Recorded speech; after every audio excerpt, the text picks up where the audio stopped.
Yeah, so last time we introduced about the divisional charts, actually, the about general about the principles and how do we analyze those divisional charts. And now we'll start discussing with the individual divisional charts. और सबसे पहले हम लोग जो chart लेते हैं उसको हम होरा चार्ट बोलते हैं, या हम राशि के दो डिवीजन करते हैं, equal division, so that each hora is of 15 degree. Or like this, we make 24 parts of the zodiac in place of 12 signs. Now we make 24 horas. और होरा से जो हम एग्जामिन करते हैं वो करते हैं about the wealth of the native. And when we talk of wealth, naturally we are concerned with which house? Second house. Second house, sir. Second house. तो second house को एग्जामिन करेंगे और उसके बाद जो कारक है, सिग्निफिकेटर है वेल्थ का, वो क्या है? जुपिटर। जुपिटर। तो जुपिटर को एग्जामिन करेंगे और जुपिटर के साथ साथ जो है हम होरा चार्ट को भी एग्जामिन करेंगे। और एस्ट्रोलॉजी में एक घर तो हम देख लिया, सेकंड हाउस, लेकिन उसके साथ साथ और भी बहुत सारे हाउसेस और प्लैनेट का रोल हो जाता है वेल्थ के मामले में। और कुछ योग भी होते हैं जो वेल्थ को, जैसे मान लीजिए कि प्लैनेट की पोजीशन बहुत अच्छी नहीं है लेकिन कुछ अच्छे योग हैं which relate to the wealth actually, तभी भी वेल्थ हो सकती है बहुत ज्यादा जो है। तो वो भी हम थोड़ा सा देखेंगे कि कौन कौन से हाउसेस, कौन कौन से प्लैनेट और कौन कौन से योगास हैं जो वेल्थ के लिए इम्पोर्टेंट हैं, और उन सबको एग्जामिन करने के बाद then only we can have an assessment about the wealth of the native actually. खाली हम second house को नहीं देखेंगे, but we examine so many other houses also. So let us see.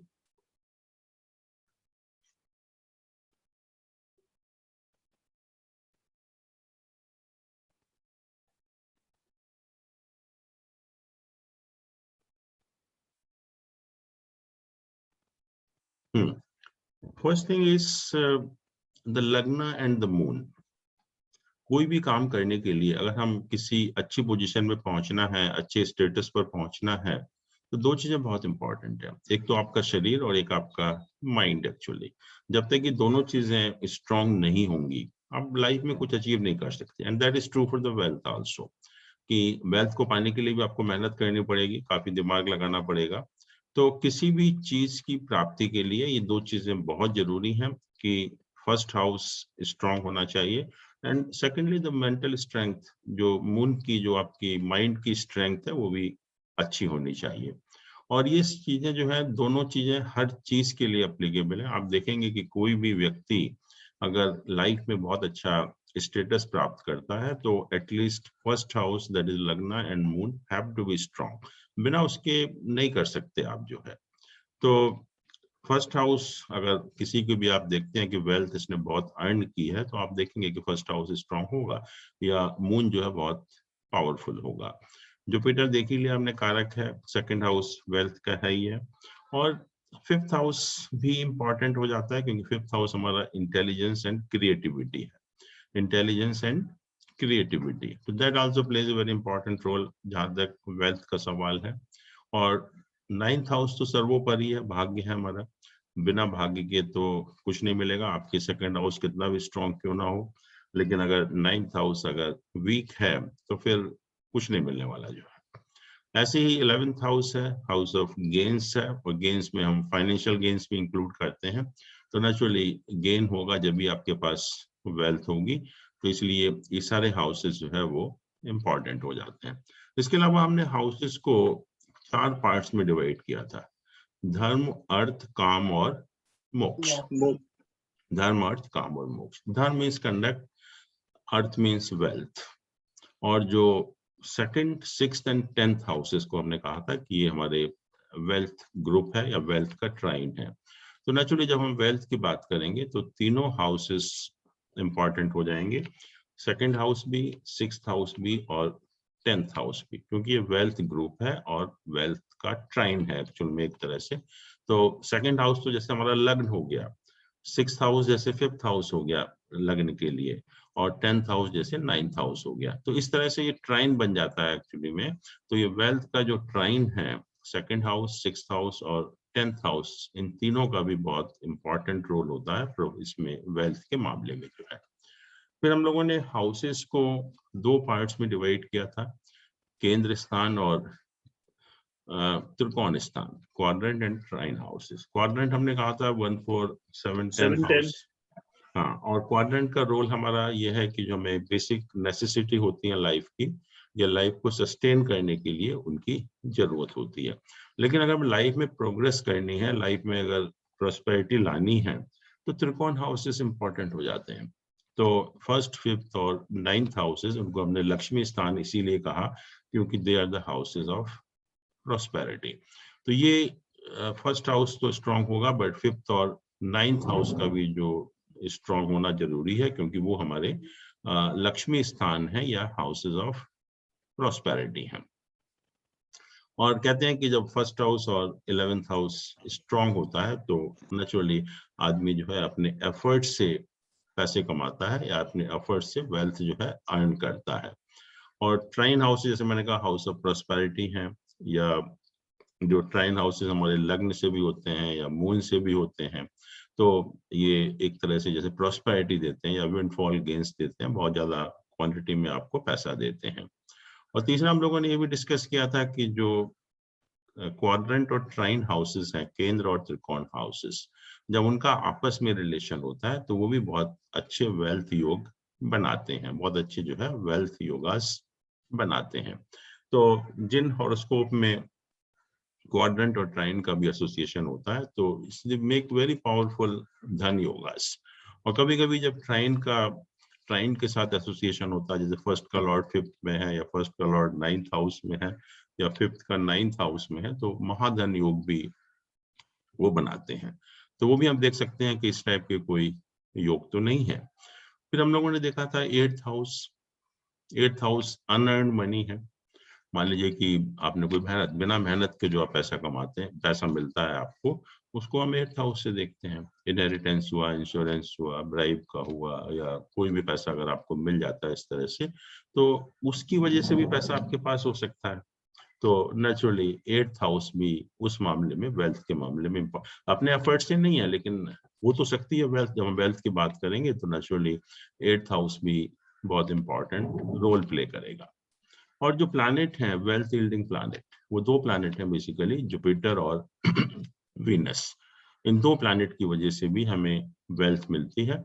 अगर जुपिटर और वीनस किसी भी हॉरोस्कोप में अगर स्ट्रांग होते हैं या वेल प्लेस्ड होते हैं तो उसकी वजह से भी हमें पैसा जो है वो मिल सकता है।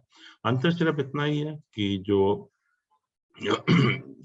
जुपिटर है वो लीगल मीन्स से या राइटियस मीन्स से आपको पैसा देता है, या आप अपनी विजडम से पैसा कमाते हैं। इलीगल मेथड से नहीं होता, बट जो लीगल मीन्स है या अपनी विजडम के थ्रू आप पैसा कमाते हैं। और वीनस कहता है कि वो जो वेल्थ देता है ना इन मच प्रोनाउंस्ड मैनर। जैसे कोई मान लीजिए एक्टर है, सडनली एक फिल्म में काम कर लिया या कोई अच्छा गाना गा दिया किसी ने, तो पूरी दुनिया को पता लग जाता है कि इसके बाद बहुत पैसा हो गया एकदम से। और कोई ऐसा ये नहीं है कि मतलब एक लीगल मीन्स या मतलब बहुत धीरे धीरे पैसा मिले आपको। सडनली जो पैसा मिलता है वो वीनस के थ्रू मिलता है। अगर वीनस बहुत स्ट्रांग है तो इस टाइप के काम में भी आपको सडनली देखते हैं कि आप बहुत पैसा जो है वो आपको मिल जाता है।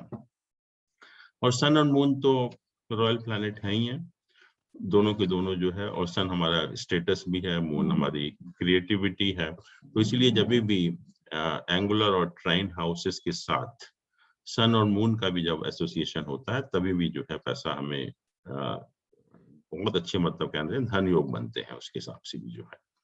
और जैसे हम देखते हैं कि जो 5th हाउस है, 4th हाउस हम लोगों ने डिस्कस किया था कि ये पब्लिक का हाउस है, जनरल पब्लिक का हाउस है।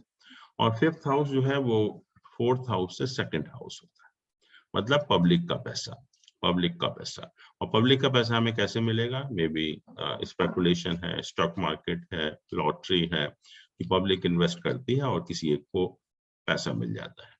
तो इस तरह का जो पैसा होता है कि स्पेकुलेशन के थ्रू हो, लॉटरी के थ्रू हो, तो वो हम 5th हाउस से देखते हैं। देखते भी हम कुछ लोग आजकल, ज्यादातर लोग तो स्टॉक मार्केट में इन्वॉल्व होते ही हैं, बट कुछ लोगों का फुल टाइम जॉब होता है स्टॉक मार्केट में या स्पेकुलेशन जो है। तो अगर किसी का भी 5th हाउस बहुत स्ट्रांग है So he may or she may earn money through stock market, may earn money through lottery also. तो लॉटरी का भी पैसा हम 5th हाउस से देखेंगे, स्टॉक मार्केट का, स्पेकुलेशन का, इन सब चीजों का जो पैसा मिलता है हमें वो हम 5th हाउस से ही देखते हैं। और जहां तक स्टॉक मार्केट का सवाल है उसमें एक चीज बहुत इंपॉर्टेंट है कि जो प्लैनेट मरकरी, क्योंकि जो स्टॉक मार्केट है that is speculation with intelligence, उसमें इंटेलिजेंस का भी इस्तेमाल होता है। तो जो भी लोग स्टॉक मार्केट में या स्पेकुलेशन में इन्वॉल्व होते हैं, ये जरूरी है कि जो मरकरी प्लैनेट है वो स्ट्रांग होना ही चाहिए।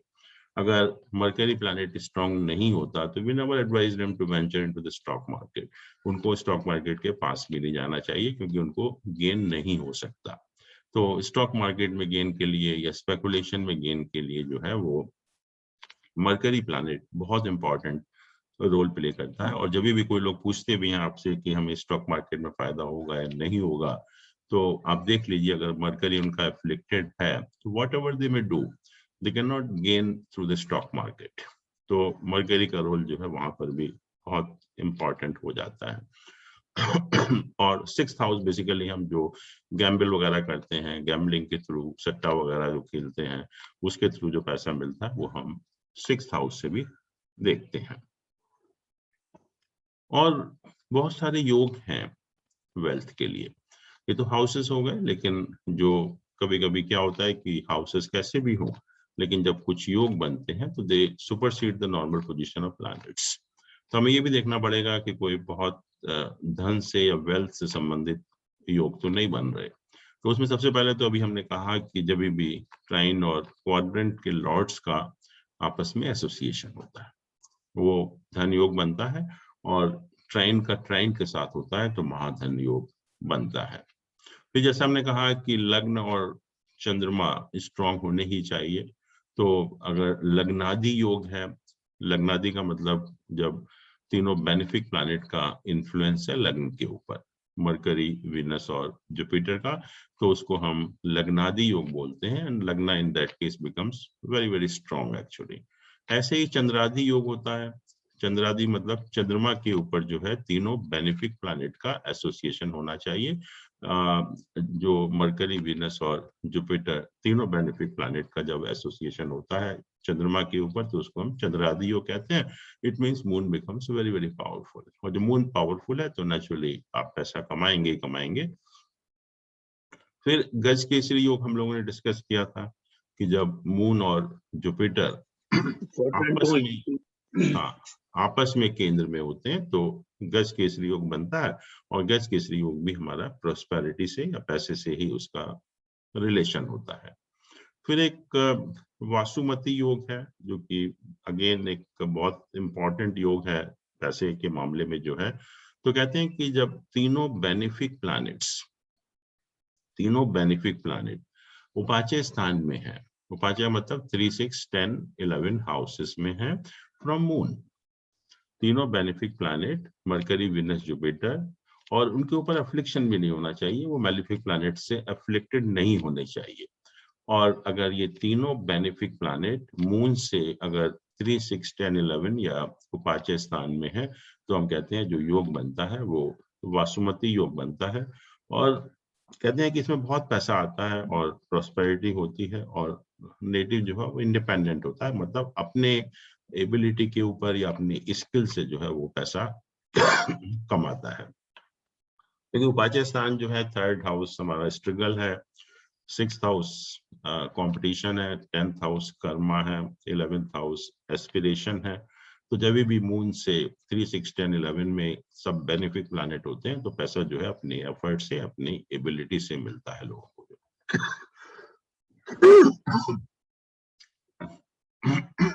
तो कुछ लक्ष्मी योग बनते हैं जैसे कि लॉर्ड ऑफ 9th हाउस अगर अपनी राशि में है, उच्च की राशि में है या मूल त्रिकोण की राशि में है और वो केंद्र या ट्राइन में प्लेस्ड है। 9th हाउस का जो लॉर्ड है बहुत पावरफुल होकर, मतलब अपनी राशि में, उच्च की राशि में या मूल त्रिकोण की राशि में होकर केंद्र या ट्राइन में प्लेस्ड होता है। तो नेचुरली ट्राइन और क्वाड्रेंट का या ट्राइन और ट्राइन का एसोसिएशन बन जाता है, वो बहुत पावरफुल धन योग बनाता है। और साथ में जो है लग्न भी बहुत पावरफुल होना चाहिए तो लक्ष्मी योग बनता है। ऐसे ही कहा कि ninth Lord and Venus, ninth का लॉर्ड और वीनस अगर अपनी राशि में, मूल त्रिकोण राशि में या उच्च की राशि में होते हैं और केंद्र या त्रिकोण हाउसेस में प्लेस्ड होते हैं, तभी भी जो है वो लक्ष्मी योग बनता है। फिर association of lords of first and ninth houses, जो ट्राइन का ट्राइन के साथ एसोसिएशन, तो वो भी एक लक्ष्मी योग बनता है। फिर कहा कि मून और मार्स का एसोसिएशन, जो हम लोगों ने पहले ही डिस्कस किया था, चंद्र और मंगल योग, चंद्र मंगल योग बोलते हैं कि किसी भी नेटिव के जब हॉरोस्कोप में चंद्रमा और मंगल की युति होती है तो माइंड एक्टिवेट होता है, तो नेचुरली कुछ ना कुछ ऐसी स्किल डेवलप हो जाती है विच इज अनपैरेलल, और उसकी वजह से भी आदमी जो है बहुत पैसा कमाता है या उसके पास वेल्थ बहुत ज्यादा होती है। तो चंद्र मंगल योग जो है, जिसको हमने लक्ष्मी योग भी कहते हैं, बहुत इंपॉर्टेंट योग बन जाता है जहां तक कि वेल्थ का सवाल है। फिर एक मुद्रिका योग होता है। मुद्रिका मतलब कि जब मून, वीनस और जुपिटर आपस में केंद्र में हो या इकट्ठे हो। मून, वीनस और जुपिटर आपस में केंद्र में हो या उनका आपस में कंजंक्शन हो। और कहते हैं कि अगर ये ट्राइन हाउस के भी अगर लॉर्ड होते हैं तो ये योग और भी पावरफुल बन जाता है। फिर अत्यंत धन लाभ योग। अत्यंत धन लाभ मीन्स की फर्स्ट और सेकंड हाउस के लॉर्ड का आपस में एसोसिएशन होना। फर्स्ट और सेकंड हाउस के लॉर्ड का या तो एक्सचेंज हो या म्यूचुअल एस्पेक्ट हो, एक दूसरे को एस्पेक्ट कर रहा हो या कंजंक्शन हो, तो भी जो योग बनता है ये पैसे के मामले में बहुत इंपॉर्टेंट योग बनता है। फर्स्ट और सेकंड हाउस के लॉर्ड का आपस में एसोसिएशन। एसोसिएशन तीन तरह से हो सकता है, एक्सचेंज हो, युति हो या एक दूसरे के ऊपर म्यूचुअल एस्पेक्ट हो। तो तीनों में से अगर किसी तरह से भी फर्स्ट और सेकंड हाउस के लॉर्ड का एसोसिएशन हो रहा है तो ये अत्यंत धन लाभ योग बनता है। फिर आमरणांत योगा कि सेकंड हाउस में बहुत सारे प्लैनेट्स हों, और प्लैनेट भी कौन से हों जो they are capable of delivering wealth, जैसे कि सेकंड हाउस का लॉर्ड है, जुपिटर है, या ये अपने साइन में हो, एक्सॉल्टेड साइन में हो, तो कहते हैं कि नेटिव उस केस में भी जो है ही और she permanently enjoys richness and affluence in the life. Second house में सारे वेल्थ यील्डिंग प्लैनेट्स हों, like Lord of second house है, जुपिटर है, और उनकी जो है पोजीशन भी स्ट्रांग होनी चाहिए। फिर निधि प्राप्ति योगा। अभी हमने बात की कि फर्स्ट और सेकंड हाउस के लॉर्ड का आपस में एसोसिएशन, तो अत्यंत धन लाभ योग बना। अब यहाँ पर है कि सेकंड और 11th के लॉर्ड का आपस में एसोसिएशन, सेकंड और 11th के लॉर्ड का आपस में एसोसिएशन, और वो भी तीन तरह से हो सकता है कि एक्सचेंज है या म्यूचुअल एस्पेक्ट है, इकट्ठे कहीं बैठे हुए हैं, तो तीनों तरह से एसोसिएशन हो सकता है। तो उसमें भी कहते हैं कि बहुत पैसा होता है ऐसे व्यक्तियों के पास, and money earn through own efforts and spent judiciously. ऐसे लोग अपने मेहनत से पैसा कमाते हैं, अपने एफर्ट से कमाते हैं, और खर्च करने में भी मतलब आलतू फालतू खर्च नहीं करते, एक्स्ट्रावेगेंट नहीं होते एक्चुअली में। फिर श्रीमंत योगा है कि मून, जुपिटर और वीनस सेकंड हाउस में प्लेस्ड है और जो मून है वो काफी स्ट्रांग है, तो ऐसे केस में भी बहुत पैसा व्यक्ति को मिलता है। और ये महालक्ष्मी योग हम लोग ऑलरेडी कर ही चुके हैं कि जब ट्राइन का ट्राइन के साथ एसोसिएशन हो। तो ये हाउसेस हैं जो वेल्थ के मामले में उनका रोल हो सकता है, प्लैनेट्स हैं, और ये योग है। जब इन सबको हम देखेंगे तब हमें वेल्थ के बारे में एक असेसमेंट होगा, ना कि खाली हम सेकंड हाउस को देखकर बता सकते हैं, but wealth can be earn through different different means actually. तो स्पेकुलेशन में है या अनअर्न मनी है, तो वो गैम्बलिंग में है, तो वो अलग अलग हाउसेस हैं उसके, वो इंडिकेट करेंगे। और खास तौर से लग्न का, मून का और 9th हाउस का रोल हमेशा रहेगा, क्योंकि बिना इनके आपको लाइफ में कुछ नहीं मिलने वाला है। जब तक लग्न स्ट्रांग ना हो, मून स्ट्रांग ना हो और साथ में 9th हाउस स्ट्रांग ना हो। अब जहां तक होरा चार्ट का सवाल है, कैसे हम बनाते हैं, मैंने कहा कि एक राशि में 2 होरा होते हैं, एक 0 से 15 डिग्री और दूसरा 15 से 30 डिग्री, 0 to 15, और हमने राशि को 2 पार्ट में डिवाइड किया, पहला 0 to 15 और दूसरा 15 to 30। तो एक राशि में हम कहते हैं 2 होरा होते हैं, ये फर्स्ट हो रहा है 0 to 15 और ये सेकंड हो रहा है 15 to 30। और 2 तरह की राशियां हैं, एक ऑड राशि है और एक इवन राशि है। ऑड राशि और इवन राशि मतलब ऑड राशि में अगर प्लैनेट फर्स्ट होरा में है, मान लीजिए कोई प्लैनेट 1 नंबर राशि में है, 3 नंबर राशि में है और उसकी डिग्री 15 से कम है, 15 तक है, तो हम कहेंगे कि उसका जो प्लेसमेंट होगा वो सन के होरा में होगा। और अगर 15 से ज्यादा डिग्री है तो उसका जो प्लेसमेंट होगा वो मून के होरा में होगा। तो ऑड साइन में पहला होरा सन का होता है और दूसरा होरा मून का। जितने भी ऐसी, जैसे जेमिनी साइन है, पहला होरा सन का, दूसरा मून का। लियो साइन है, पहला होरा सन का और दूसरा मून का। और जितने भी इवन राशियां हैं 2, 4, 6, 8, 10, 12, उसमें पहला होरा मून का और दूसरा होरा सन का होता है, क्योंकि 2 ही होरा है इसमें। होरा चार्ट में 12 हाउसेस नहीं होते, सिर्फ प्लैनेट या तो सन के होरा में प्लेस्ड होगा या मून के होरा में प्लेस्ड होगा।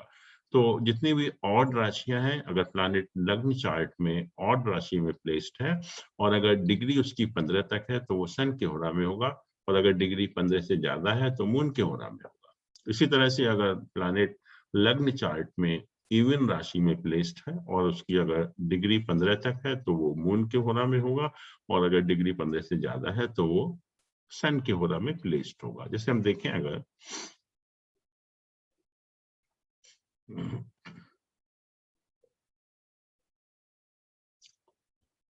जैसे मान लीजिए कोई भी प्लैनेट, सन से शुरू करते हैं। सन यहाँ पर कौन सी राशि में है?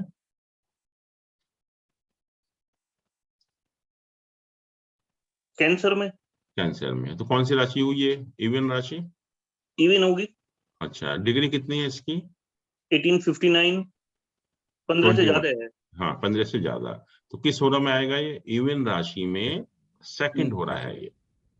इवन राशि में सेकंड हो रहा, तो किसका होगा? मून का।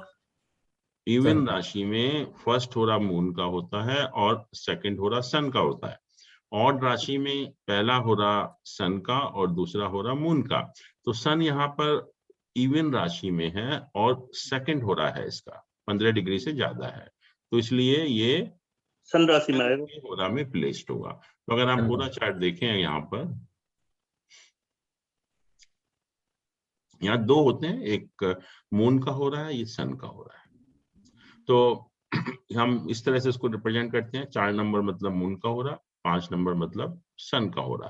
तो प्लैनेट या तो यहाँ प्लेस्ड होगा या यहाँ प्लेस्ड होगा, दोनों में से। और कभी कभी ये करते हैं कि हम ये सब 12 राशियां नहीं बनाते, सिर्फ एक ये स्क्वायर को 2 पार्ट में डिवाइड कर देते हैं ऐसे, और यहाँ 4 नंबर लिख देते हैं, यहाँ 5 नंबर लिख देते हैं। जो भी प्लैनेट मून के ओरा में होते हैं वो यहाँ लिखे जाते हैं, और जो प्लैनेट सन के ओरा में है वो यहाँ लिखे जाते हैं। तो 12 नंबर बनाने की जरूरत नहीं है, इसको हमने सिर्फ 2 पार्ट्स में डिवाइड किया और इसको 4 नंबर लिखा, यहाँ 5 नंबर लिखा। 4 मतलब मून का हो रहा और 5 मतलब सन का हो रहा। ये हमने इस तरह से भी कर दिया कि यहाँ जो भी प्लैनेट मून के होरा में होंगे वो यहाँ लिख देंगे, जो प्लैनेट सन के होरा में है वो यहाँ लिख देंगे। तो आपने देखा कि सन जो है वो सन की होरा में लिखा हुआ है, सन जो है यहाँ पर सन की होरा में लिखा हुआ है। अब मून को देखिए, मून किस राशि में है? टोरस। इवन राशि हो गई जी। इवन राशि में कौन सा हो रहा? सेकंड हो रहा है। सेकंड हो रहा, तो वो भी सन के होरा में हो गया। इवन राशि में पहला हो रहा मून का, सेकंड हो रहा सन का, तो यहाँ मून भी जो है वो सन के होरा में आ गया। अगर आप मार्स को देखें, मार्स कौन सी राशि में है? लियो। ओड राशि होगी। और होरा कौन सा हुआ? 15 से कम। पहला। सन। तो ऑड सन। राशि में पहला हो रहा सन का, तो मार्स भी सन के होरा में आ गया। मरकरी को देखिए, ये कैंसर साइन है, इवन है, इवन साइन है, और होरा कौन सा है? सेकंड, सन का। सेकंड होरा है। तो इवन साइन में सेकंड होरा सन का। तो यहाँ पर सन का होरा आ गया। फिर जुपिटर को देखिए, ऑड साइन है, सैजिटेरियस, और होरा कौन सा है? पहला। पहला। तो ऑड साइन में पहला होरा सन का होता है, सन ऑड का। साइन में पहला होरा सन का होता है। तो जुपिटर को भी यहाँ पर लिख दिया। और जैसे राहु को देखें, राहु कैप्रिकॉर्न साइन में है, इवन साइन में, और होरा कौन सा है? पहला। पहला होरा। तो इवन साइन में पहला होरा मून का। तो राहु जो है वो मून के होरा में आ गया। और होरा चार्ट में राहु और केतु हमेशा एक ही होरा में होते हैं। वैसे भी आप देख सकते हैं केतु जो है वो कैंसर साइन में है, इवन साइन है, और पहला होरा है तो मून का। तो राहु केतु हमेशा जो है एक ही होरा में आते हैं होरा चार्ट में जो। बट इसमें तो आप देख रहे हैं कि सारे प्लैनेट सन के होरा में है। बट अगर हम कोई और देखें,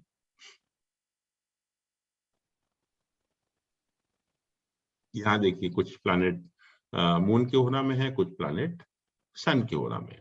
तो सन को देखें अगर हम, सन एक्वेरियस साइन में है, ओड राशि, और सेकंड होरा, और राशि में सेकंड होरा मून का होता है। इनका है। तो सन जो है वो मून के होरा में लिखा हुआ है यहाँ पर। यहाँ मून है, ऑड राशि है, पहला होरा है। तो ऑड राशि में पहला होरा सन का। तो ये मून जो है सन के होरा में आ गया। तो इस तरह से हम इस चार्ट को बना सकते हैं कि प्लैनेट का प्लेसमेंट या तो सन के होरा में होगा या मून के होरा में होगा। तो इस तरह से हम सारे प्लैनेट्स को होरा चार्ट में दिखा देते हैं कि कौन सा प्लैनेट सन के होरा में है, कौन सा प्लैनेट मून के होरा में है।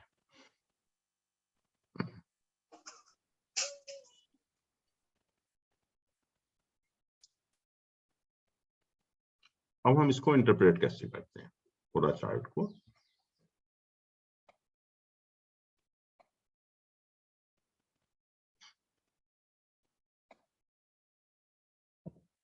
अब सन, मार्स और जुपिटर ये मेल प्लैनेट है। तीनों जो है मेल प्लैनेट होते हैं, सन, मार्स और जुपिटर। तो कहते हैं कि ये प्लैनेट अगर सन की होरा में प्लेस्ड होते हैं, जितने भी मेल प्लैनेट हैं अगर सन की होरा में प्लेस्ड होते हैं तो स्ट्रॉन्ग माने जाते हैं। Male planet give pronounced effect in the hora of सन।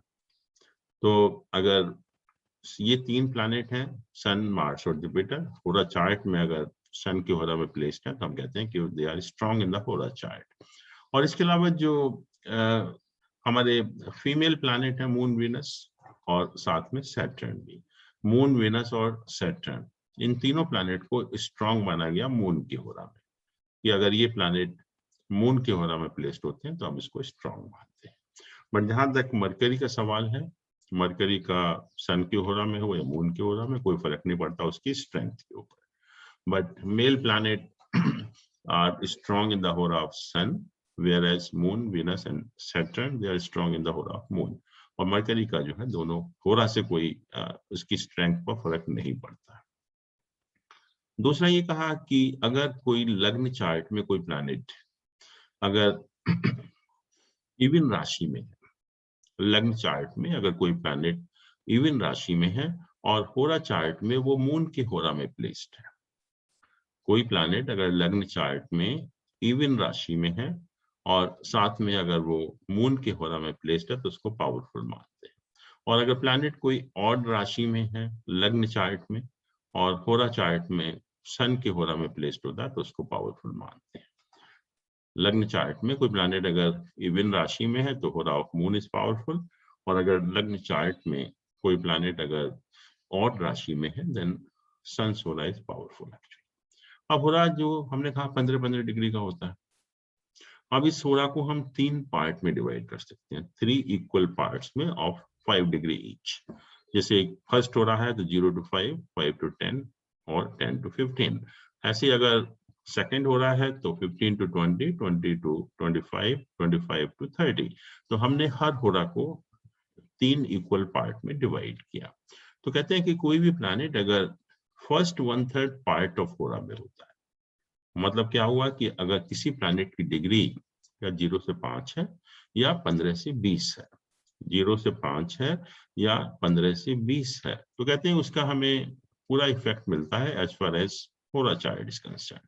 होरा चार्ट में उसको हम पावरफुल मानते हैं कि उसके हमें इफेक्ट या उसके जो रिजल्ट मिलेंगे वो सबसे अच्छे मिलेंगे। कोई भी प्लैनेट अगर फर्स्ट 1/3 पार्ट ऑफ होरा में होता है, अर्थात या तो उसकी डिग्री 0 से 5 है या 15 से 20 है। और अगर कोई प्लैनेट सेकंड 1/3 पार्ट ऑफ होरा होता है, मतलब 5 से 10 या 20 से 25, 5 to 10 डिग्री और 20 to 25 डिग्री के बीच में अगर होता है, तो कहते हैं उसके रिजल्ट हमें मीडियम मिलते हैं। उससे जो फर्स्ट 1/3 पार्ट में उससे काफी कम मिलते हैं।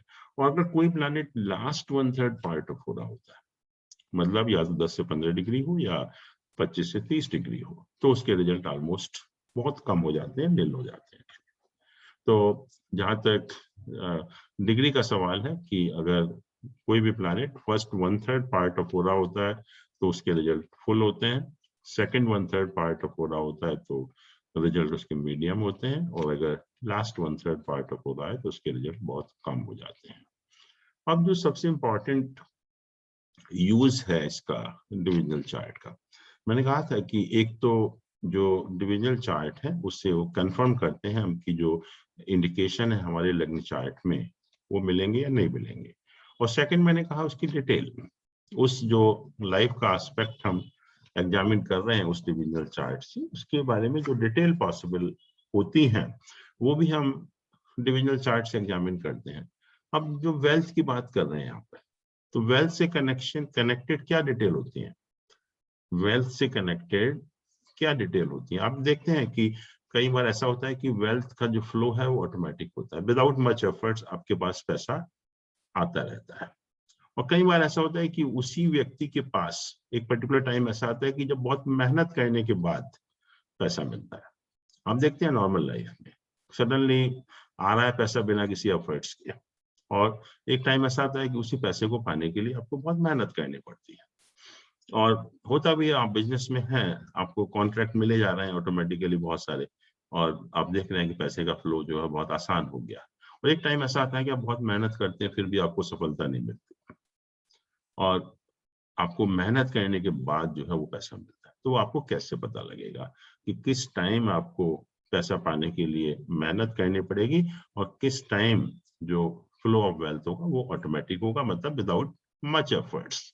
तो कहते हैं कि जो प्लैनेट मून के होरा में प्लेस्ड होते हैं, जो प्लैनेट मून के होरा में प्लेस्ड होते हैं और जब उनकी दशा ऑपरेट होती है, जो भी प्लैनेट होरा चार्ट में, बहुत इंपॉर्टेंट पॉइंट है और ये बहुत यूज भी होगा आप सबके लिए, जो है कि जो भी प्लैनेट मून के होरा में प्लेस्ड होते हैं और जब उनकी दशा ऑपरेट होती है तो आप देखते हैं कि the flow of the wealth is automatic without much efforts.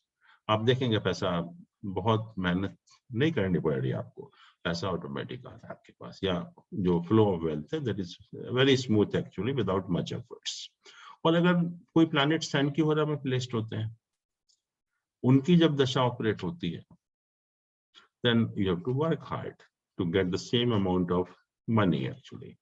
कि अगर कोई प्लैनेट अगर सन की होरा में प्लेस्ड है, उसकी अगर दशा ऑपरेट हो रही है तो आपको मेहनत करनी पड़ेगी। पैसा कितना मिलेगा that is indicated by the लग्ना चार्ट, लेकिन उसी पैसे को पाने के लिए आपको मेहनत करनी पड़ेगी या बहुत बिना मेहनत के, या एक पर्टिकुलर टाइम में मेहनत करनी पड़ेगी और एक पर्टिकुलर टाइम में उसका फ्लो जो है बहुत आसान हो जाएगा।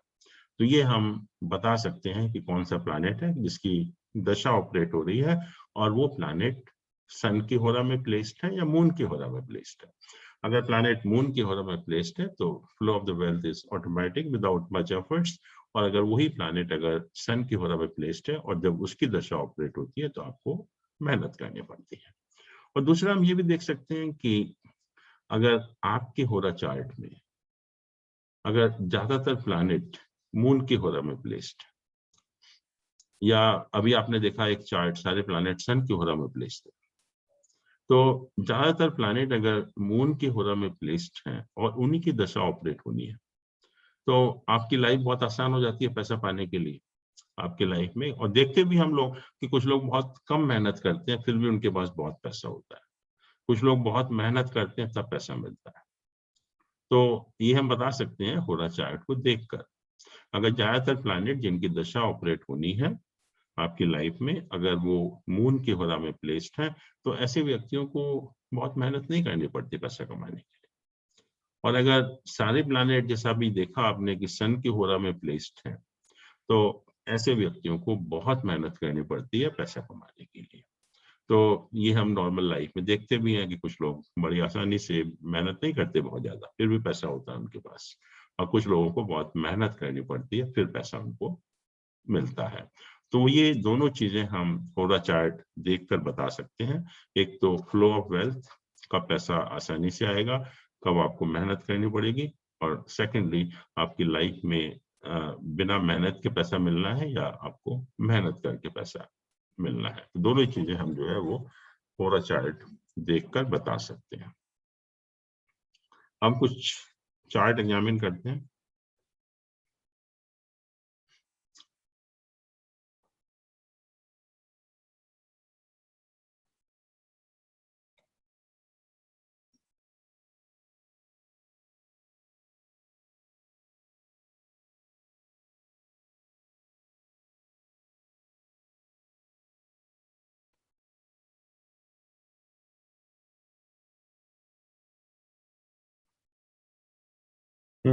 यहाँ पर अगर ये चार्ट है और कोई कहता है कि पैसे के मामले में इस व्यक्ति की क्या पोजीशन होनी चाहिए, तो कैसे हम देखेंगे? अगर हम सेकंड हाउस से शुरू करें,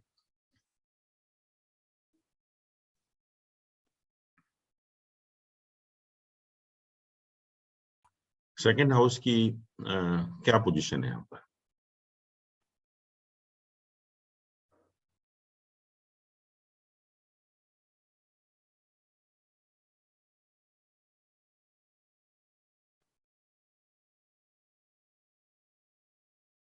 हम्म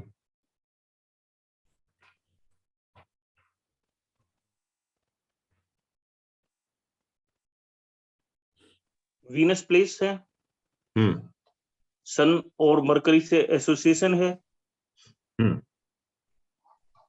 जुपिटर का एस्पेक्ट है, जुपिटर का एस्पेक्ट भी है, और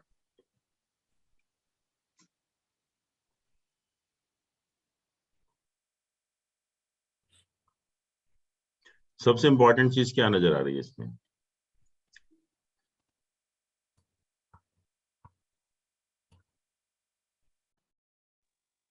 जुपिटर और मून जो है 11th 10th हाउस में है और गज केसरी योग बना रहे हैं। ठीक है, वेरी गुड। और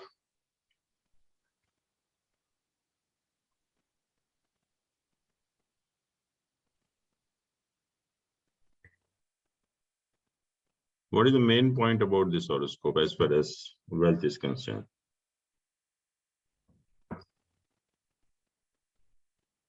ये एक्सचेंज लगन है में फर्स्ट और सेकंड हाउस के लॉर्ड्स का। इसका लॉर्ड यहाँ पर है, इसका लॉर्ड यहाँ पर है। फर्स्ट हाउस का लॉर्ड सेकंड हाउस में है और सेकंड हाउस का लॉर्ड फर्स्ट हाउस में है। यस इसको हम एक्सचेंज बोलते हैं। और अभी हमने देखा कि जब फर्स्ट और सेकंड हाउस के लॉर्ड्स का आपस में एक्सचेंज होता है तो अत्यंत धन लाभ योग बनता है। इट्स वेरी पावरफुल धन लाभ एक्चुअली, कि जब भी फर्स्ट और सेकंड हाउस के लॉर्ड्स का आपस में एसोसिएशन होता है। और मैंने कहा एसोसिएशन 3 तरह से हो सकता है, एक्सचेंज भी हो सकता है, युति भी हो सकती है, या म्यूचुअल एस्पेक्ट भी हो सकता है। यहाँ तो एक्सचेंज है, this is one of the best अत्यंत धन लाभ योग, कि मरकरी और वीनस का आपस में एक्सचेंज है। फिर जैसा आपने कहा जुपिटर का एस्पेक्ट है, और जुपिटर का aspect not only from the point of Jupiter, Jupiter is the significator of wealth.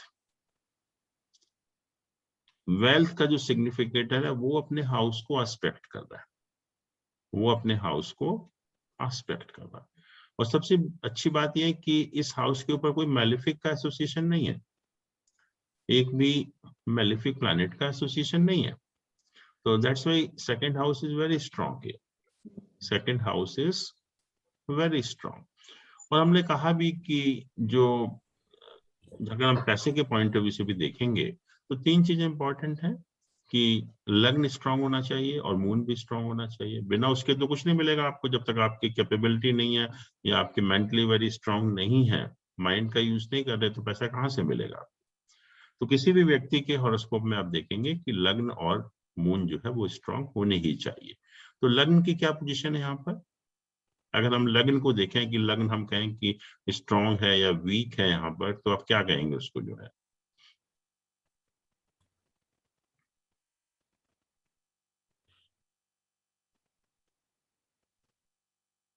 सन की पोजीशन एनिमी है सर। नहीं, व्हाट विल से अबाउट लग्न, अभी हमने योग पढ़ा लग्नादि योग। तो व्हाट इज दैट लग्नादि योग, कि व्हेन लग्न है an association of all 3 benefic planets.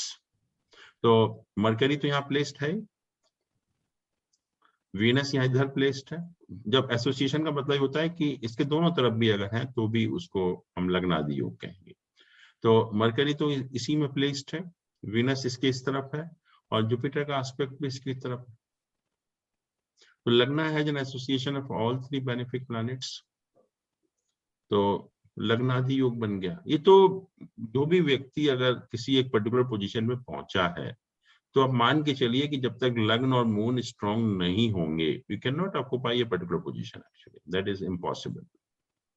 तो लग्नादि योग बन गया यहाँ पर कि लग्न के साथ तीनों बेनिफिक प्लैनेट का एसोसिएशन हो गया, राइट। और मून को हम देखें, मून को क्या कहेंगे,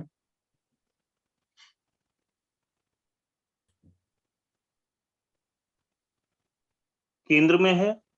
हाँ, moon is very well placed, पहला केंद्र में है और इसके साथ जुपिटर का एसोसिएशन है, जुपिटर का एसोसिएशन है। तो moon is also very powerful, गज केसरी योग बना ही रहा है, जैसे आप देख रहे हैं यहाँ पर गज केसरी योग बना रहा है।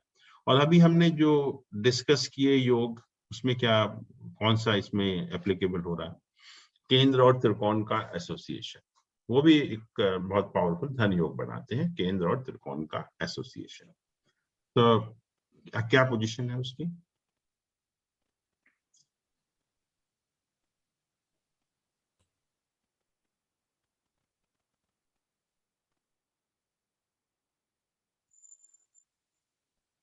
केंद्र और त्रिकोण का एसोसिएशन, इसका लॉर्ड क्या है, 9th और 10th हाउस के लॉर्ड का एक्सचेंज है।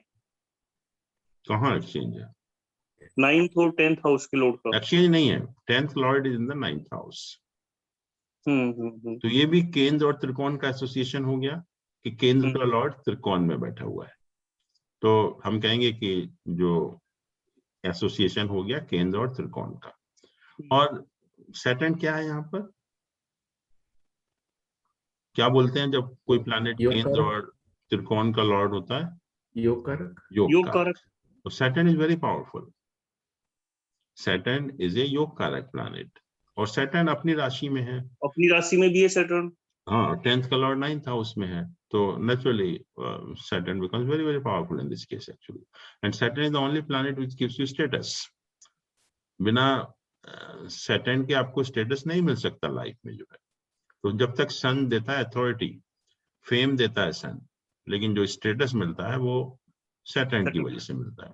तो Saturn is the most powerful planet in this case, right. फिर इसका लॉर्ड क्या है, मरकरी कहाँ बैठा हुआ है, लग्न में बैठा हुआ है। तो एक त्रिकोण का लॉर्ड दूसरे त्रिकोण में, एक त्रिकोण का लॉर्ड दूसरे त्रिकोण में, इसको हमने कहा महाधन योग है, ठीक है। जी जी। फिर सन ये इसका लॉर्ड है केंद्र का, और केंद्र ये भी त्रिकोण में बैठा हुआ है। तो 3 तरह से केंद्र और त्रिकोण का आपस में एसोसिएशन हुआ। एक तो हुआ कि 5th हाउस का लॉर्ड लग्न में, 10th हाउस का लॉर्ड 9th हाउस में, और 4th हाउस का लॉर्ड 1st हाउस। तो 3 महाधन योग बन गए एक तरह से, अपार्ट फ्रॉम दिस अत्यंत धन लाभ योग। Then second house is very powerful, क्योंकि एक तो एक्सचेंज तो है ही है, बट जुपिटर जो कारक है वेल्थ का वो उसको एस्पेक्ट कर रहा है, जुपिटर जो कारक है वेल्थ का उसको एस्पेक्ट कर रहा है। और फिर हम कहा कि जो सेकंड हाउस ही खाली इंपॉर्टेंट नहीं है, second, sixth and 10th house ये वेल्थ त्रिकोण है। तो खाली सेकंड हाउस ही इंपॉर्टेंट नहीं होगा वेल्थ के पॉइंट ऑफ व्यू से, सेकंड भी इंपॉर्टेंट होगा, सिक्स्थ भी होगा और 10th भी होगा। तो सिक्स्थ की क्या पोजीशन है?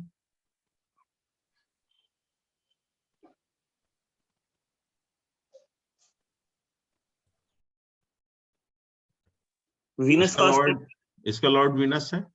जी जी, वीनस हमने देख लिया कि वेरी वेल प्लेस्ड, जुपिटर का एस्पेक्ट है, और 6th हाउस के ऊपर भी जुपिटर का एस्पेक्ट है। 10th हाउस को देखें, वो हमने देख लिया कि इट्स वेरी वेरी स्ट्रॉन्ग, कि पहले प्लैनेट, दूसरा इसका लॉर्ड 9th में,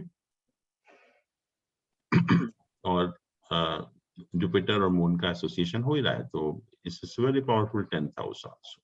तो तीनों जो वेल्थ त्रिकोण के हाउसेस हैं, ऑल आर पावरफुल।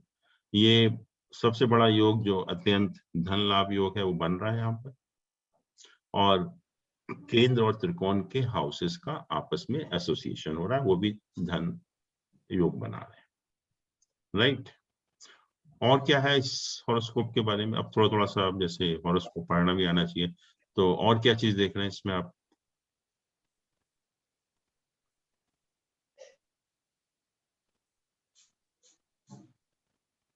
अभी हमने इतने सारे योग पढ़े थे, तो कौन सा योग है यहाँ पर?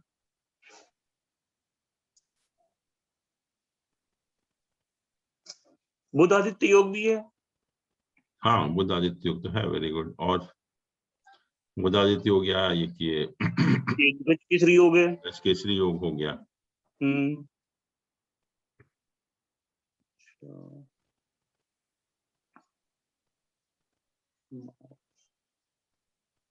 यहाँ सारे प्लैनेट राहु केतु एक्सिस के बीच में है।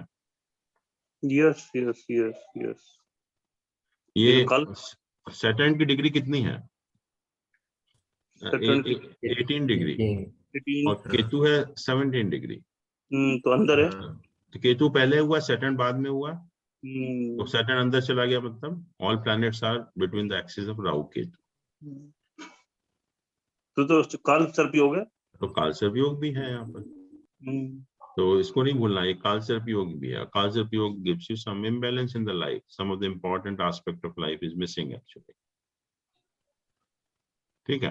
तो ये रवि शास्त्री का हॉरोस्कोप है, रवि शास्त्री का हॉरोस्कोप है।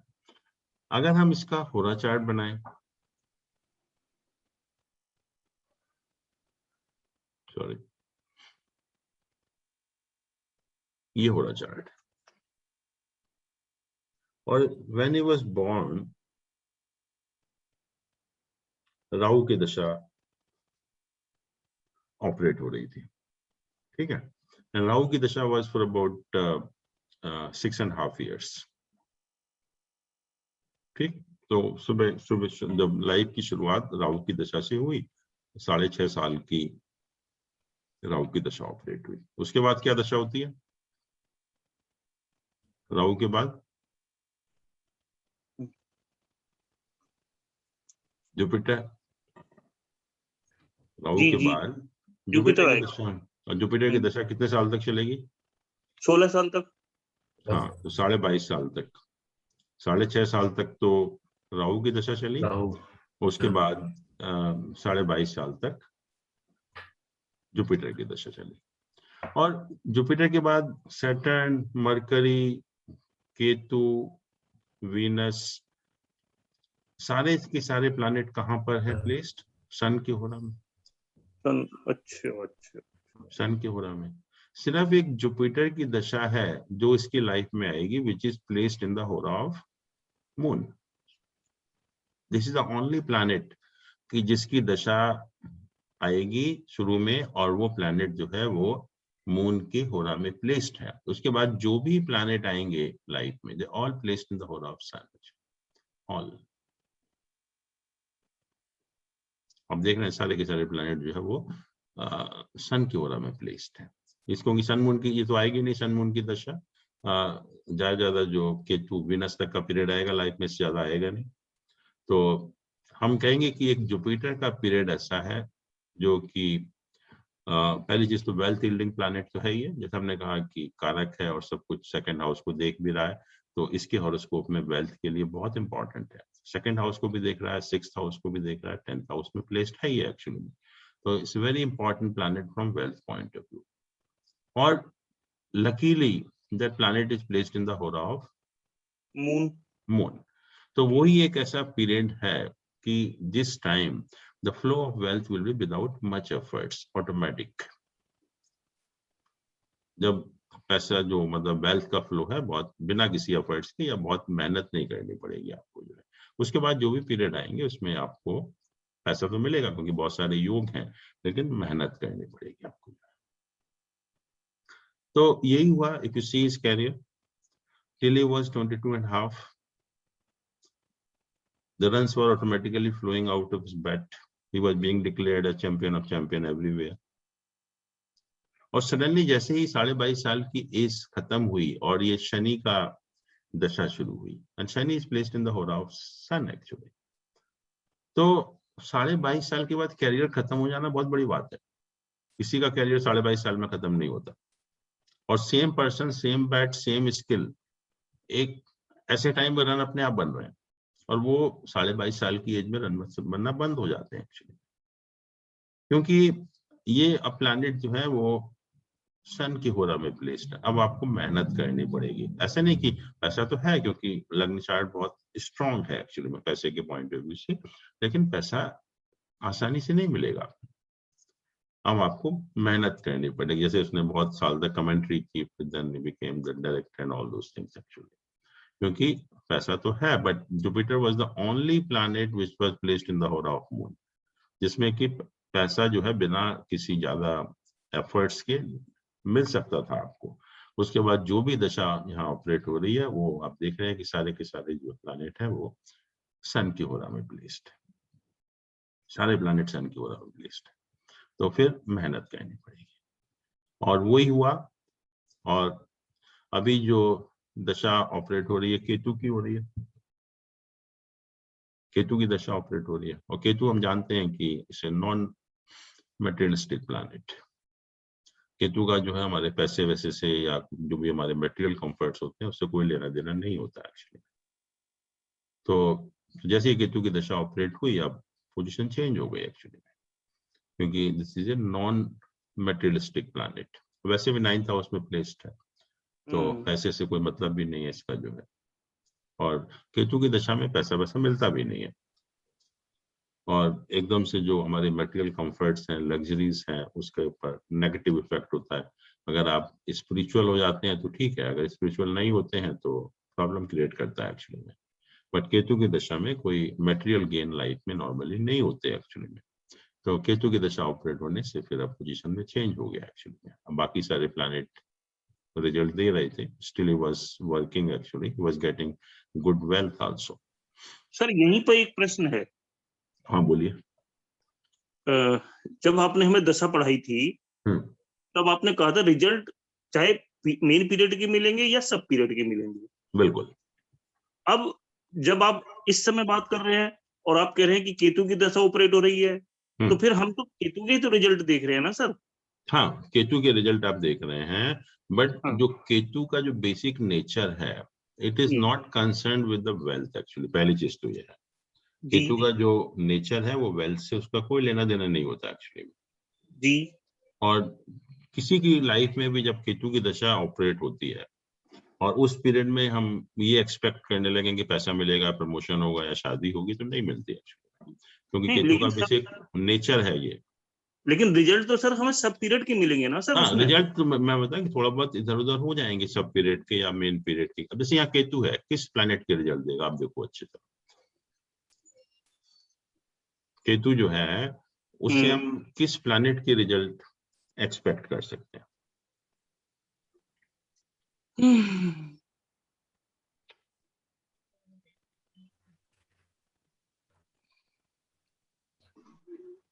नहीं बता पा रहे सर। नहीं, हमने क्या कहा था, राहु केतु के रिजल्ट आपको कैसे मिलते हैं? नहीं, Ketu is taker, Rahu is giver. नहीं, रिजल्ट किस प्लान, अपने रिजल्ट तो होते नहीं है लोगों के। हाँ, जी जी जी। तो रिजल्ट कैसे मिलते हैं दो प्लैनेट के? देखिए, ये दो प्लैनेट जो हैं, पहली चीज हम ये देखते हैं किन प्लैनेट के साथ में है और किन प्लैनेट का एस्पेक्ट है। ठीक है, इस प्लैनेट के साथ में है और इस प्लैनेट का एस्पेक्ट है। ठीक है, तो यहाँ पर शनि के साथ में है, हाँ एस्पेक्ट कुछ है नहीं, जी, तो Ketu will give the result of Saturn. ठीक केतु है, जो है वो सैटर्न के रिजल्ट देगा बेसिकली जो है। ठीक अच्छा, है, और दूसरा ये है कि अगर मान लीजिए कोई प्लैनेट नहीं है इसके साथ में, या कोई प्लैनेट एस्पेक्ट ही नहीं कर रहा, कोई प्लैनेट नहीं है या कोई प्लैनेट एस्पेक्ट नहीं कर रहा, तो जिस साइन में प्लेस्ड है उसके लॉर्ड के रिजल्ट देगा। अच्छा, अच्छा, पहले हम अच्छा, देखते हैं कि राहु केतु के साथ कौन से प्लैनेट प्लेस्ड हैं और ठीक है कौन सर, से प्लैनेट का एस्पेक्ट है। और ठीक है सर, जो भी प्लैनेट ये हैं उसमें से जो भी स्ट्रॉन्गेस्ट प्लैनेट होता है राहु केतु उसके रिजल्ट देते हैं। और अगर बाई चांस ना तो कोई प्लैनेट साथ में है और ना ही कोई प्लैनेट एस्पेक्ट कर रहा है, तो उस केस में वो जो जिस साइन में बैठे हुए हैं उसके लॉर्ड के रिजल्ट देंगे, जिस साइन में बैठे हुए हैं उसके लॉर्ड के रिजल्ट देंगे। तो केतु यहाँ शनि के रिजल्ट देगा बेसिकली, हाँ जी सर, शनि के रिजल्ट। और शनि की जो स्ट्रेंथ है यहाँ पर सबसे कम है, यहाँ देखिए आप, षटबल, हाँ षटबल जो है वो सबसे कम भी है। अच्छा, अच्छा, अच्छा, तो अच्छा, ये मतलब एक तरह से परेशानी, एक तो ऑलरेडी नॉन मटेरियलिस्टिक प्लैनेट है ये, जी, इसमें हम कंफर्ट्स, लग्जरीज, पैसा या मटेरियल कंफर्ट की बात ही नहीं करते।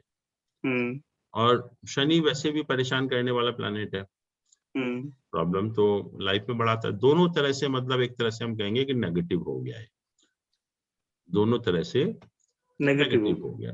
और केतु की दशा में कभी भी आप देख लीजिए, कभी भी जब केतु की दशा ऑपरेट होती है तो रिजल्ट उसके अच्छे नहीं मिलते, और अच्छे इस सेंस में मटेरियल गेन के सेंस, हम लोग तो उसी से कंसर्न होते हैं जी, जी, कि अगर कोई आदमी ऑलरेडी अगर स्पिरिचुअल है या स्पिरिचुअलिटी में इन्वॉल्व है तो उसको कोई परेशानी नहीं होती केतु की दशा।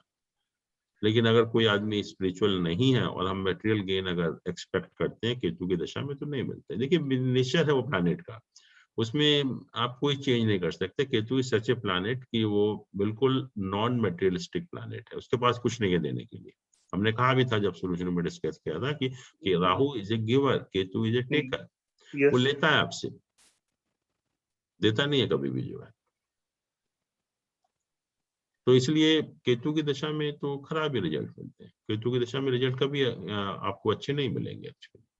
और वैसे भी अभी केतु वीनस का पीरियड चल रहा है जिसमें ये प्रॉब्लम होनी है, तो आपस में इनको भी देखो तो ये भी 6-8 पोजीशन है इसकी भी,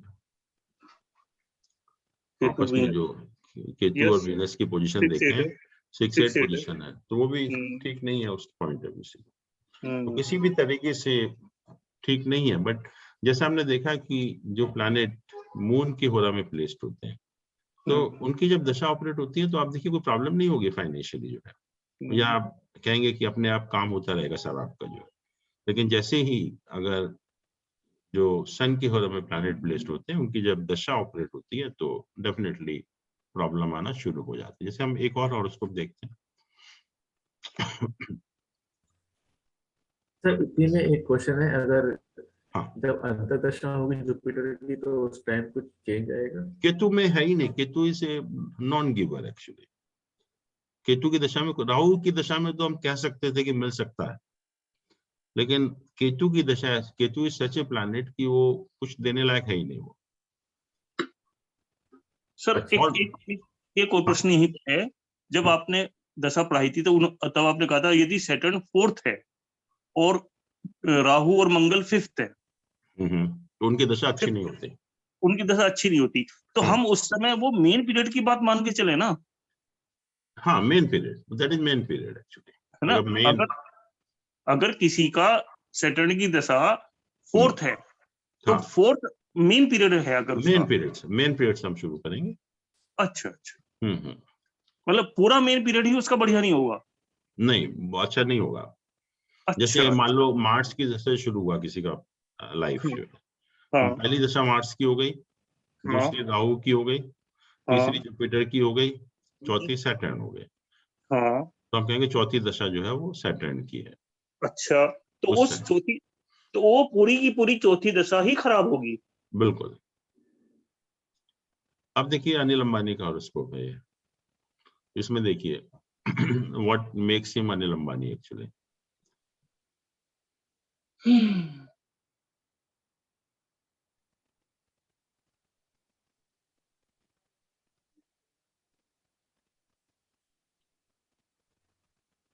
मून एक्सॉल्टेशन में है और फिफ्थ हाउस में है। मून एक्सॉल्टेशन, मून एक्सॉल्टेड है।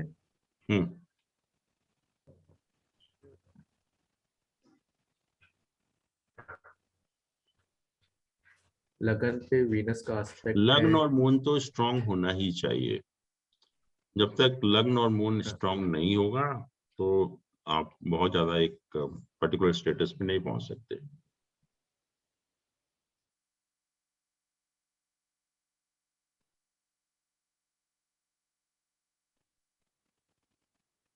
लग्न की क्या पोजीशन है यहाँ पर?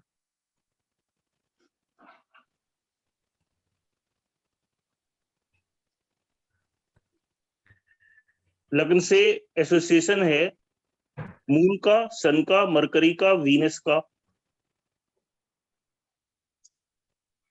लग्न के साथ कहाँ एसोसिएशन है?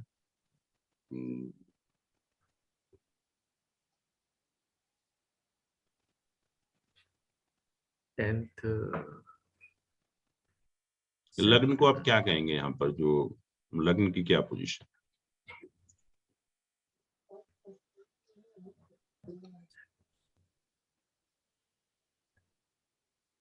वीनस उसको एस्पेक्ट कर रहा है सर, लग्न को। मार्स और वीनस एस्पेक्ट कर रहे हैं। जी हाँ, मार्स वीनस और एस्पेक्ट राहु, कर रहे हैं। मार्स वीनस और राहु एस्पेक्ट कर रहे हैं। हाँ, बट लेकिन मार्स तो यहाँ पे नीच का है, राइट सर?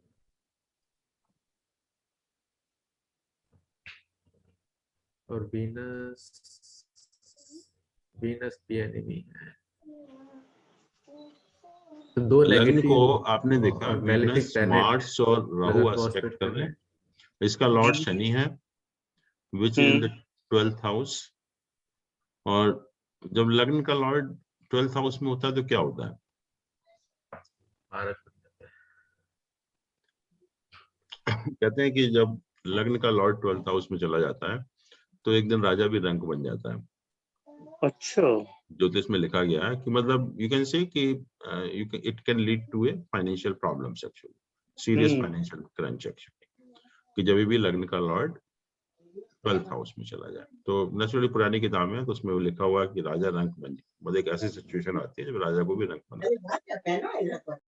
दूसरा इसका ये है कि समहाउ कि सैटर्न के साथ तीनों बेनिफिक प्लैनेट का एसोसिएशन, एक जुपिटर इधर है, वीनस यहाँ पर है और मरकरी यहाँ पर है। तो इसका जो लॉर्ड है लग्न का, it is associated with all three benefic planet, so that is a very positive point और विच मेक्स द लग्न स्ट्रांग। ये तो अलग बात हो गई कि 12th हाउस में चला गया तो एक टाइम ऐसा आ सकता है कि आप सीरियस फाइनेंशियल प्रॉब्लम में हो सकते हैं। बट जहां तक लॉर्ड का सवाल है, वो तीनों बेनिफिक प्लैनेट का उसके साथ एसोसिएशन।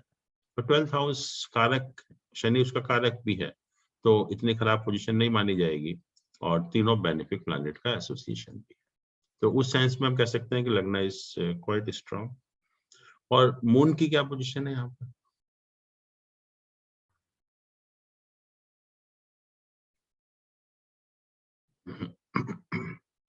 मून की क्या पोजीशन? पहली बात तो मून एक्सॉल्टेड है। हाँ, मून एक्सॉल्टेड है और मून की देखिए स्ट्रेंथ भी देखिए यहाँ पर 10 है। It's very very strong planet actually. यहाँ पर आप देख रहे हैं कि जो इसकी स्ट्रेंथ है वो 10 एक्चुअली, इट्स वेरी स्ट्रांग। हाँ,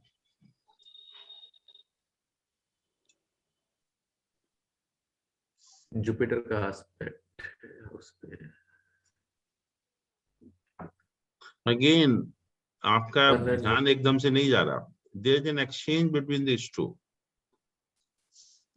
Venus and moon. Yes yes Venus exchange हमेशा ध्यान रखिए, it makes a very powerful rajyog actually. और एक्सचेंज भी किसका है? ट्राइन एंड क्वाड्रेंट का, जो ऑलरेडी धन योग होता है, बहुत बड़ा धन योग होता है। केंद्र और ट्राइन या केंद्र एंड त्रिकोण के हाउसेस का आपस में एक्सचेंज होना, it's a very powerful position actually. केंद्र और त्रिकोण के लॉर्ड का आपस में एसोसिएशन, पहली चीज। मून एक्सॉल्टेड है और उसके ऊपर जुपिटर का एस्पेक्ट भी है, तो ये कौन सा योग बना रहा है मून और जुपिटर? गज केसरी योग, गज केसरी योग। और सन और मरकरी बुधादित्य योग। बुध, और बुध आदित्य योग हम लोगों ने कहा था कि ये स्ट्रॉन्गेस्ट होता है फिफ्थ हाउस में। यस यस वेरी स्ट्रॉन्ग बुध आदित्य योग। हम्म। ठीक है, तो ये एक्सचेंज हो गया पहली चीज। और मून जो है वो एक्सॉल्टेड भी है। और इसका लॉर्ड देखिए कहां पर है, ये 9th हाउस है। इसका लॉर्ड क्या है? मरकरी। मरकरी। ये कहां बैठा हुआ है? 5th हाउस में। Mercury. Yes yes yes 9th Lord in the 5th house. Again जैसे महाधन योग, त्रिकोण का एसोसिएशन त्रिकोण के साथ, त्रिकोण का एसोसिएशन त्रिकोण के साथ। फिर यहाँ पर देखिए इसका लॉर्ड यहाँ पर है, इसका लॉर्ड यहाँ पर है। और वीनस क्या है? वीनस को हम क्या बोलेंगे? क्वाड्रेंट का, ट्राइन एंड क्वाड्रेंट का लॉर्ड है। हाँ, तो योग कारक हो गया। योग वीनस इज ए योग कारक प्लैनेट। और त्रिकोण का लॉर्ड ट्राइन में ट्राइन का लॉर्ड त्रिकोण में बैठा हुआ है। तो Venus is very very powerful in this case. Venus is very very powerful in this case actually. और वैसे भी आप देख रहे हो कि 5th का लॉर्ड 7th हाउस में, and that too Venus along with the Mars. तो क्या इंडिकेट करता है?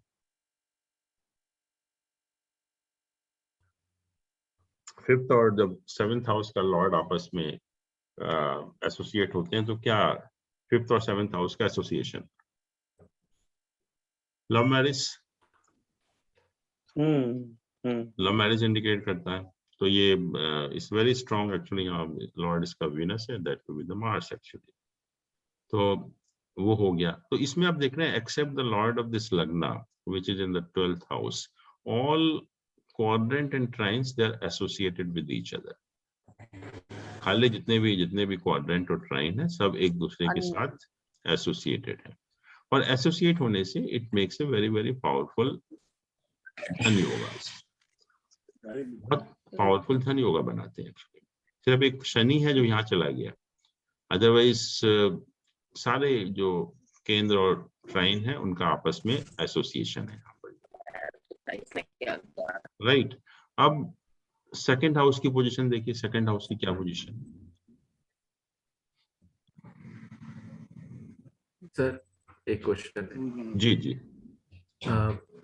जैसे वीनस और मार्स दोनों यहाँ पे एक है,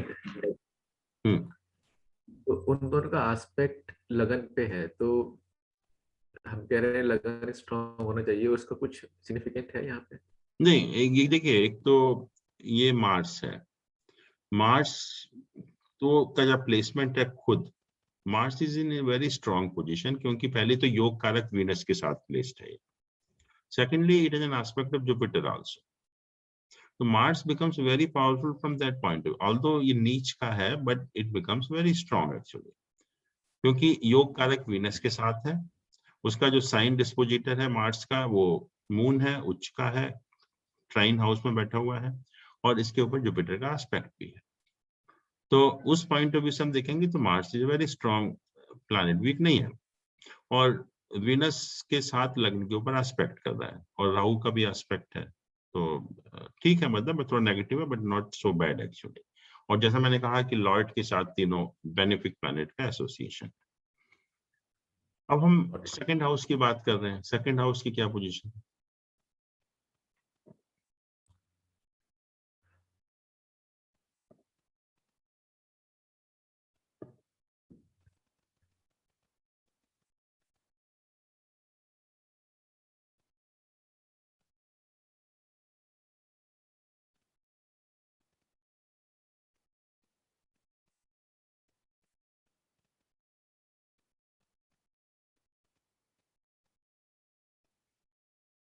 सेकंड हाउस का लॉर्ड क्या है?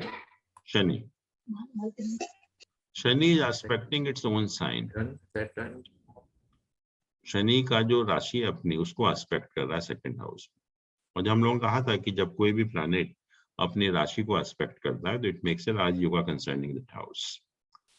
तो शनि का जो एस्पेक्ट है अपनी राशि के ऊपर, तो it makes a rajyog concerning this house actually. और दूसरा, वीनस यहाँ देख रहा है, जुपिटर यहाँ देख रहा है, तो दो बेनिफिक प्लैनेट का एसोसिएशन भी है. दो बेनिफिक प्लैनेट का एसोसिएशन भी है. और जुपिटर यहाँ पर अपनी राशि को देख रहा है. जुपिटर यहाँ पर अपनी राशि को देख रहा है. तो सेकंड हाउस की पोजीशन ठीक है. ओनली थिंग इज किस lord is in the 12th house, but that lord is having an aspect on its own sign actually. तो ये राजयोग बनाता है. और हमने देखा कि सारे केंद्र और त्रिकोण का आपस में एसोसिएशन है. और सारे बुधादित्य योग है, गज केसरी योग है, वो सारे योग बन रहे हैं. मून की क्या पोजीशन है? Moon is very powerful. जैसे हमने देखा अभी कि एक्सचेंज है विद द वीनस.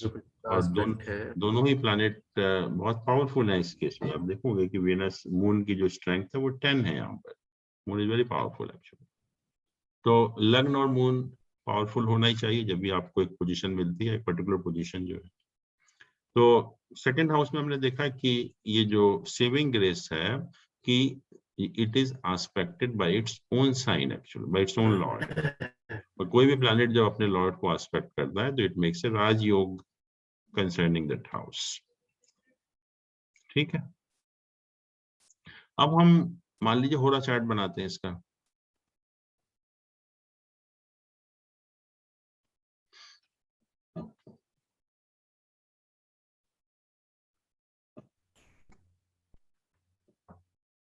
इसमें क्या पोजीशन है? तो जुपिटर मून में है. ये सैटर्न का पीरियड चल रहा है अभी, 2014 से शुरू हुआ. हाँ. और उससे पहले जुपिटर का पीरियड था.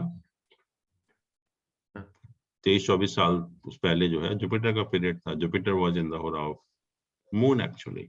बट जैसे सैटर्न आया, Saturn is placed in the hora of sun actually. Yes. और हमने कहा कि लग्न चार्ट में लग्न का लॉर्ड है इन द 12th हाउस. तो जैसा लिखा हुआ है किताबों में कि एक दिन राजा भी रंक बन जाता है, या यू आर मतलब सीरियस फाइनेंशियल क्रंच एक्चुअली. तो जैसे ही शनि का पीरियड शुरू हुआ, he started facing very serious financial problems. जैसे ही जो शनि का पीरियड यहाँ शुरू हुआ, जबकि उससे पहले कोई ऐसी प्रॉब्लम नहीं लग रही थी किसी तरह की भी जो, लेकिन जैसे ही शनि का पीरियड शुरू हुआ तो ये सारी प्रॉब्लम आनी शुरू हो गई. और शनि पहली चीज तो लग्न का लॉर्ड है इन द 12th हाउस, वो इंडिकेट कर ही रहा है कि सीरियस फाइनेंशियल प्रॉब्लम है. दूसरा, ये शनि जो है सन के होरा में भी placed. It is not in the hora of moon.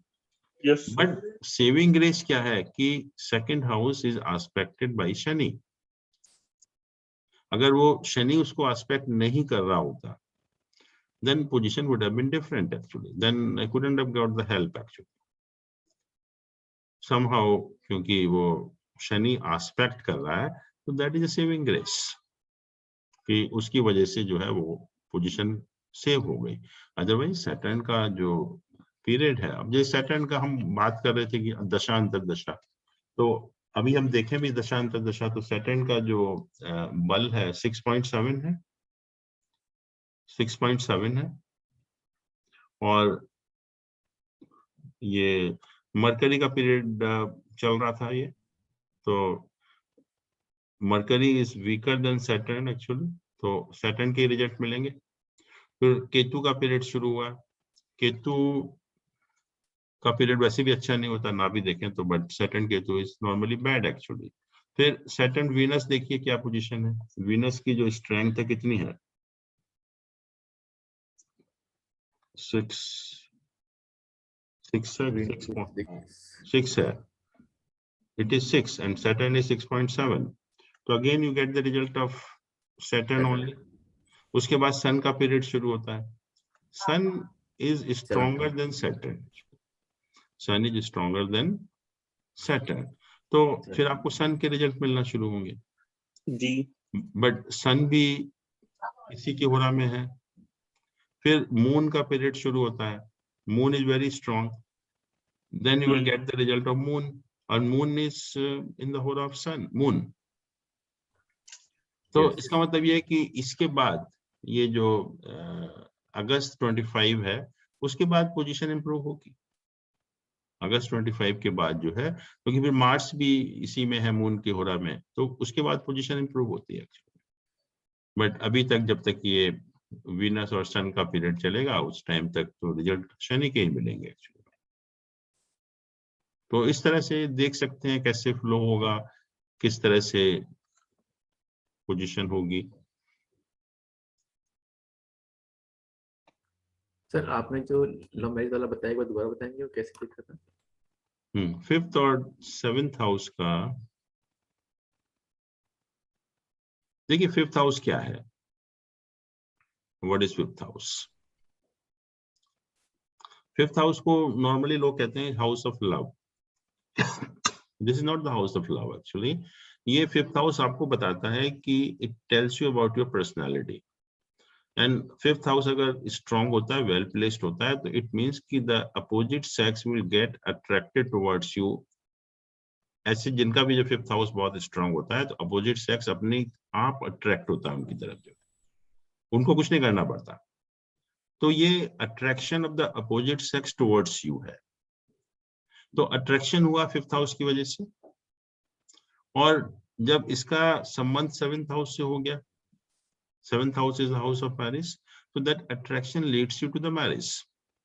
और कभी कभी ऐसा होता है कि 5th और 10th हाउस का एसोसिएशन होता है, उसका अर्थ क्या हुआ?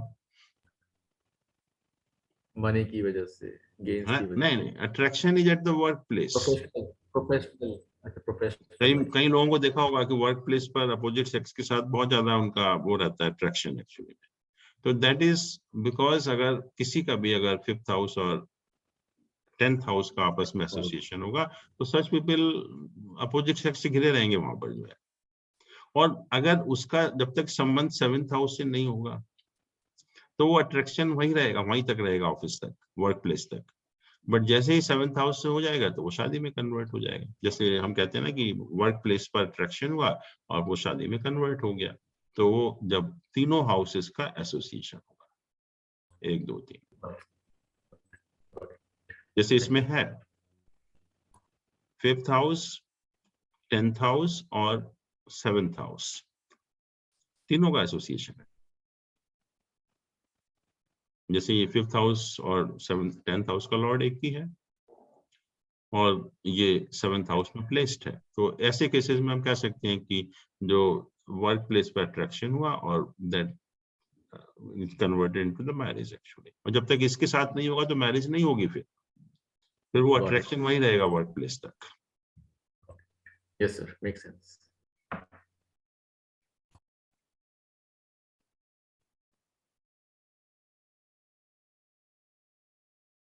यहाँ देखिए क्या पोजीशन है,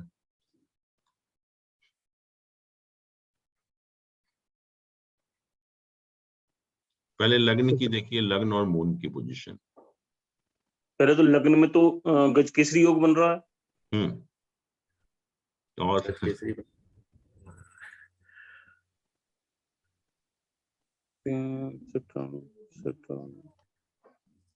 11th और 12th दोनों लगन और सेकंड हाउस का लॉर्ड।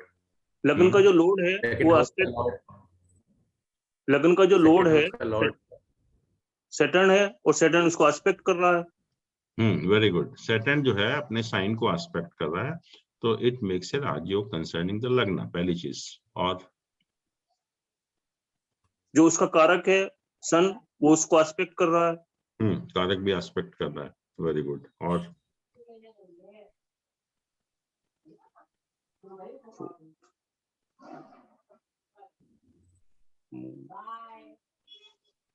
ये तो बहुत बढ़िया योग है साहब। छठा 6th हाउस में जो है का नहीं, लोड 6 में नहीं, अभी पहले 1st हाउस की बात करो।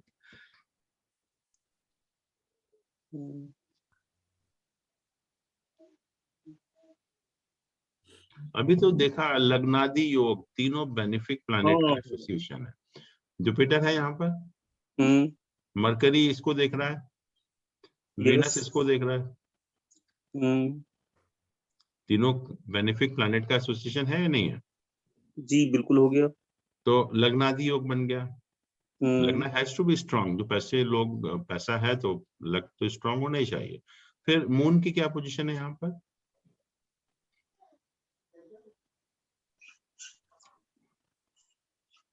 मून की क्या पोजीशन है यहाँ पे? मून लगन में है।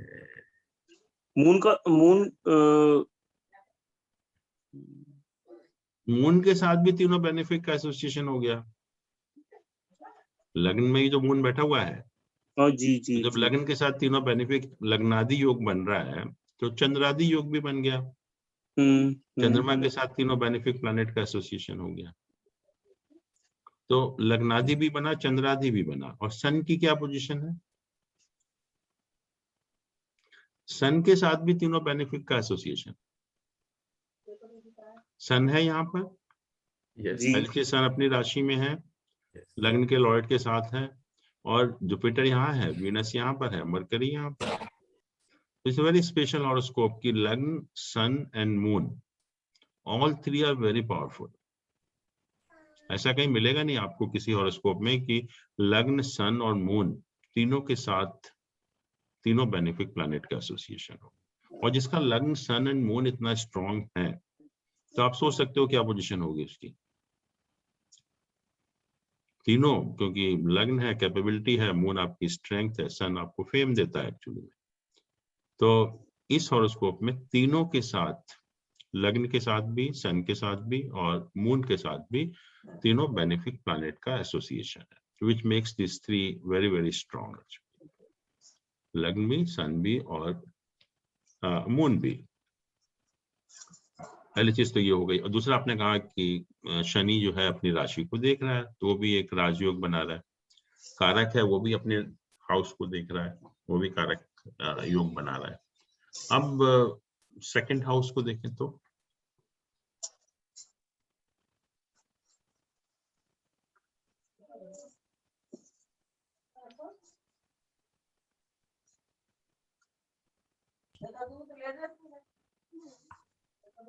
इसका लोड जो है लग्न में बैठा हुआ है।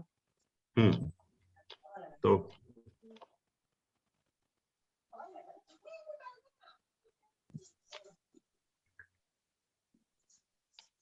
मरकरी एक्सॉल्टेड है जो एस्पेक्ट कर रहा है।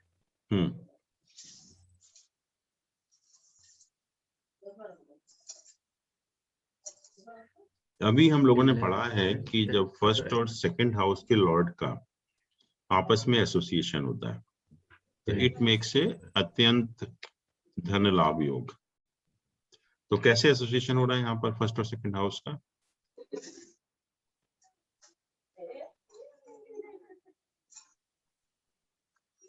फर्स्ट और सेकंड हाउस के लॉर्ड्स का आपस में एसोसिएशन।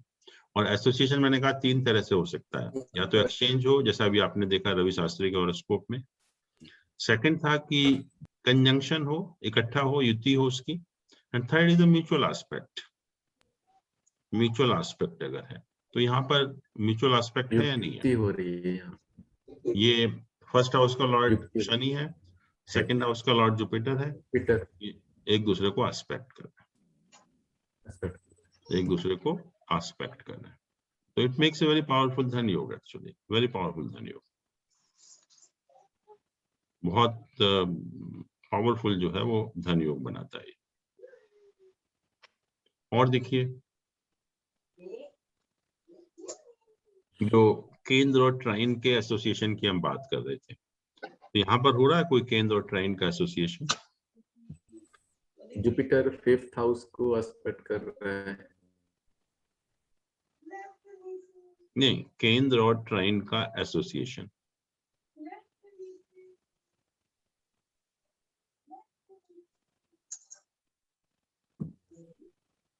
जुपिटर फिफ्थ हाउस को एस्पेक्ट कर रहे हैं। एस्पेक्ट से नहीं हुआ, इसका लॉर्ड अगर इसको एस्पेक्ट करता तब तो हम कहते ये तो सिंपल एस्पेक्ट हो गया।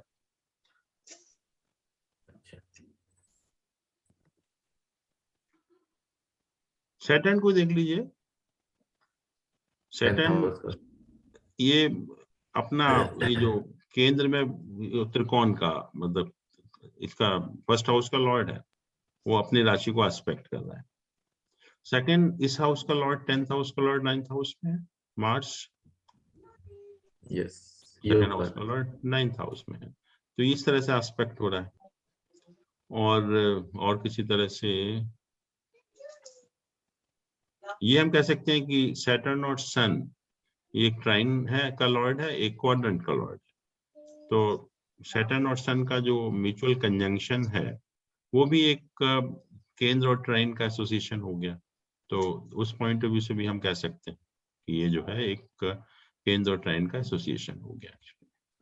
और वैसे भी अगर हम देखें तो कोई प्लैनेट एस्पेक्ट कर रहा है अपनी राशि को, और जैसे मंगल अपनी राशि को एस्पेक्ट कर रहा है, यहाँ पर मंगल जो है ये अपनी राशि को एस्पेक्ट कर रहा है, ये भी एक स्ट्रॉन्ग पोजीशन बन जाती है।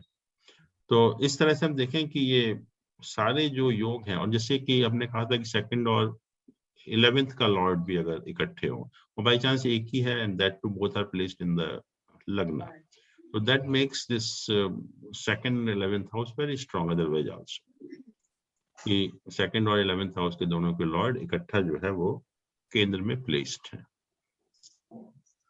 तो ये बहुत पावरफुल धन योग बनाते हैं, बहुत पावरफुल जो है धन योग बनते हैं ऐसे। तो सर, देख सकते हैं जैसे पावरफुल इधर, हेलो, क्या चीज?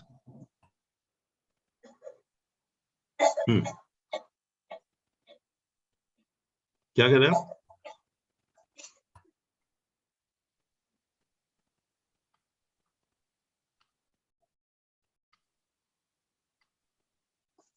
अब इसमें जैसे पहले केतु का पीरियड था, उसके बाद मरकरी का था, ये सब मून के होरा में प्लेस्ड है। उसके बाद वीनस का पीरियड आया, Venus is placed in the hora of sun actually. तो नेचुरली जो सन के होरा में प्लैनेट प्लेस्ड है वो रिजल्ट वैसे नहीं देंगे। तो नेचुरली एक तरह से ये जो इनका मेन रोल था वो खत्म हो गया वीनस की दशा। द पावर ही एंजॉयड वो नहीं रही वीनस की दशा में, जबकि वीनस बहुत अच्छा प्लैनेट है, but somehow it is placed in the aura of sun actually.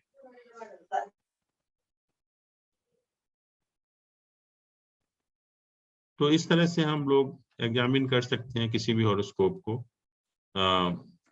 Wealth के पॉइंट ऑफ व्यू से। और जैसा हमने देखा है, खाली हमें सेकंड हाउस ही एग्जामिन नहीं करना है, बल्कि और हाउसेस भी इंपॉर्टेंट हो जाते हैं, और जो योग होते हैं वो भी बहुत इंपॉर्टेंट रोल प्ले करेंगे। So now it's your turn actually, आप कोई भी क्वेश्चन आप